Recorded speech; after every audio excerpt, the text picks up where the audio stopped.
রমজানে ঈদের পরে আমি চাচ্ছি আপনাদের বড় ভাইকে চালানোর একটা ব্যবস্থা করব, যে কোনোভাবেই হোক। 200 সিসির উপরে গাড়ি বেশি সংখ্যা বিক্রি হয় না। বাংলাদেশে যে তেল, এ বাইকে আপনারা সব জায়গাতে আসল পারফরমেন্স পাবেন না। রেগুলার কাজ না করলে মেকাররা কাজ ভুলে যাবে। নতুন একটা ভার্সন বের হয়েছে অন্য একটা দেশে, যেখানে টিএফটি মিটার আছে। তখন আপনাদের কেমন লাগবে?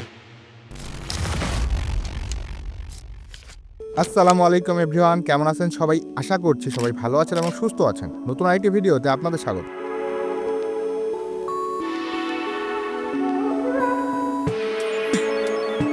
আউযু বিল্লাহি মিনাশ শাইতানির রাজিম। বিসমিল্লাহির রহমানির রহিম। আল্লাহুম্মা সাল্লি ওয়া সাল্লিম আলা নাবিয়িনা মুহাম্মদ। হিরোজ, আসসালামু আলাইকুম রাহমাতুল্লাহ। আমি জানি আপনারা বড় ভাইয়ের জন্য অনেক দিন ধরে অপেক্ষা করছেন। অনেকের বড় ভাইয়ের চেহারা দেখে এত ফিদা হয়ে গেছেন আপনারা যে অন্য কোনো কিছু আপনার মনে হচ্ছে না। বাইক একটা আবেগ। আমরা আবেগে অনেক কিছু চিন্তা করি, স্বপ্ন দেখি, কিন্তু বাস্তবতার দিকে আমাকে খেয়াল রাখতে হবে। আর বাস্তবতা হচ্ছে, বাংলাদেশে যে তেল, এ বাইকে আপনারা সব জায়গাতে আসল পারফরমেন্স পাবেন না। স্পেশালি নর্থ বেঙ্গলের কিছু জায়গা, ফেনী, বান্দরবন, আরও কিছু এরিয়াতে যেখানে তেলের মান খুবই বাজে। তবে সব আমি তেলের উপর চাপিয়ে দিব না, এখানে আমারও কিছু ব্যাকুলতা আছে। 200 সিসির উপরে গাড়ি বেশি সংখ্যা বিক্রি হয় না। অনেক কিছু বলেন, কিন্তু আসল সত্য রাস্তাতে আপনি যখন রাইডে যান, রাস্তায় কয়টা বাইক দেখেন আপনি যে 200 সিসির উপরে? আমি যেহেতু বাইক উৎপাদন করি, আমার একটা মিনিমাম ভলিউম দরকার। সেটা না হয় আপনাদের জন্য উপেক্ষা করলাম। এই বাইকের যে ধরনের সার্ভিসিং লাগবে, আমি যত ট্রেনিংই দিই না কেন, রেগুলার কাজ না করলে মেকাররা কাজ ভুলে যাবেন।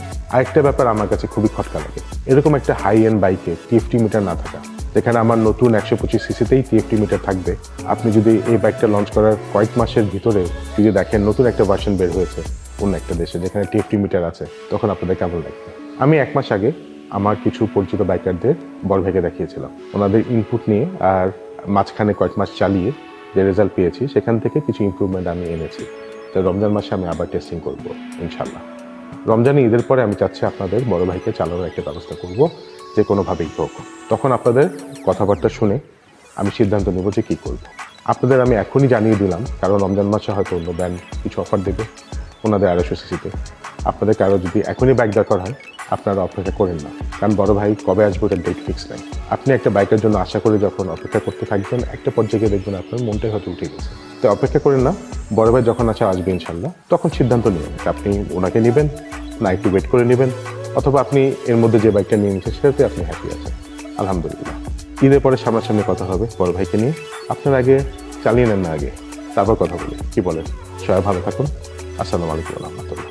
তো এই ছিল আজকের ভিডিওটি ভালো লাগলে লাইক দিন। চ্যানেলে নতুন হয়ে থাকলে চ্যানেল সাবস্ক্রাইব করে পাশেই থাকুন নিত্য নতুন বাইকের আপডেট সবার আগে পাওয়ার জন্য। ততদিন বন্ধু সুস্থ থাকো, দেখা হচ্ছে পরবর্তী কোনো ভিডিওতে। আল্লাহ হাফেজ।